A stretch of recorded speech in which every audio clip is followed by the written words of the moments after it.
ಈ ಉಗ್ರರಿಗೆ 50,000ಕ್ಕೆ ಮೊಬೈಲ್ ಮಾರ್ತಿದ್ದ ಅನ್ನೋದು ಇದೊಂದು ಸುದ್ದಿ.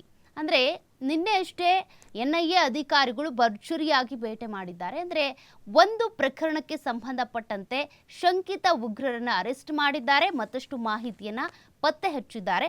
ಅದಕ್ಕೆ ಸಂಬಂಧಪಟ್ಟ ಸುದ್ದಿಯನ್ನು ನೋಡೋಣ.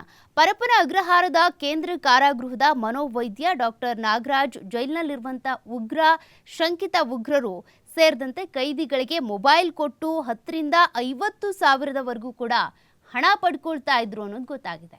ಈ ಒಂದು ವಿಚಾರದಲ್ಲಿ, ಈ ಒಂದು ಪ್ರಕರಣದಲ್ಲಿ ದುರಂತ ಏನಪ್ಪಾ ಅಂದರೆ, ಸಂವಿಧಾನದ ಮೇಲೆ ಪ್ರಮಾಣ ಮಾಡಿ ದೇಶಕ್ಕೆ ಸೇವೆ ಸಲ್ಲಿಸ್ತೀವಿ, ದೇಶ ಕಾಪಾಡ್ತೀವಿ ಅನ್ನುವಂಥ ಪೊಲೀಸರೇ ಭಾಗಿಯಾಗಿದ್ರು ಅನ್ನುವಂಥ ಗಂಭೀರ ಆರೋಪ ಇದೆ.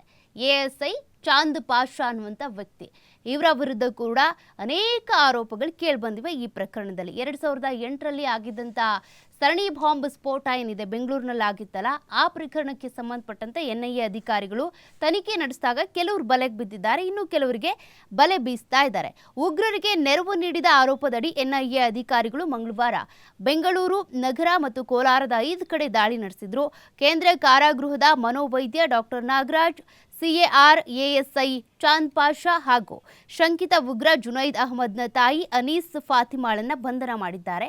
ನಾಗರಾಜ್ ಹಣದಾಸೆಗೆ ಜೈಲಿನಲ್ಲಿರುವಂಥ ಲಷ್ಕರ್ ಎ ತೊಯ್ಬಾ, ಎಲ್ಇಟಿ ಉಗ್ರ ಸಂಘಟನೆಯ ಟಿ ನಾಜೀರ್ ಮತ್ತು ಇತರೆ ಕೈದಿಗಳಿಗೆ ಮೊಬೈಲ್ ಮಾರಾಟ ಮಾಡಿದ್ದ, ಮೊಬೈಲ್ ಯೂಸ್ ಮಾಡೋದು ಕೊಡ್ತಾ ಇದ್ದ ಅನ್ನೋದು ಗೊತ್ತಾಗಿದೆ. ಇದಕ್ಕೆ ತನ್ನ ಸಹಾಯಕಿ ಪವಿತ್ರ ಅವರನ್ನು ಕೂಡ ಬಳಸ್ಕೊಂಡಿದ್ದ.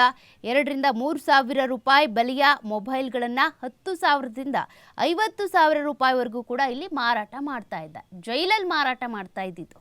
ಜೊತೆಗೆ ಈ ಮೊಬೈಲ್ಗಳನ್ನು ಬಳಸ್ಕೊಂಡು ಉಗ್ರ ನಾಜೀರ್ ಇರ್ಬೋದು, ಅನೇಕ ಭಯೋತ್ಪಾದಕ ಕೃತ್ಯಗಳಲ್ಲಿ ಭಾಗಿಯಾಗ್ತಾ ಇದ್ರು ಅಂತಂದರೆ, ಒಳಗಡೆ ಇರುವಂಥ ಜೈಲಲ್ಲಿರುವಂಥ ಉಗ್ರರಿಗೂ ಹೊರಗಡೆ ಇರುವಂಥ ಉಗ್ರರಿಗೂ ಸಂಪರ್ಕ ಕೊಂಡಿಯಾಗಿ ಈ ನಾಗರಾಜ್ ಕೆಲಸ ಮಾಡ್ತಾ ಇದ್ದ ಅನ್ನೋದು ಗೊತ್ತಾಗಿದೆ. ಜೈಲಿನಲ್ಲೇ ಇದ್ದಂಥ ಉಗ್ರ ಕೃತ್ಯಗಳನ್ನ ಮಾಡ್ತಾ ಇದ್ದಂಥ ಇವರಿಗೆ ಈತ ಸಹಕಾರವನ್ನು ಕೊಡ್ತಾ ಇದ್ದ.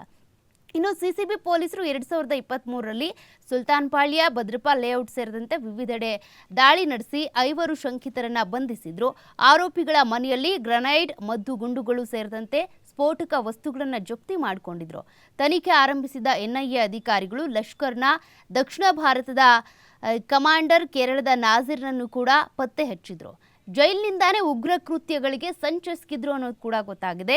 ನಾಜೀರ್ ಬೆಂಗಳೂರು ಸರಣಿ ಬಾಂಬ್ ಸ್ಫೋಟ ಪ್ರಕರಣ ಸೇರಿದಂತೆ 30ಕ್ಕೂ ಅಧಿಕ ಪ್ರಕರಣಗಳಲ್ಲಿ ಆರೋಪಿ ಭಾಗಿಯಾಗಿದ್ದ.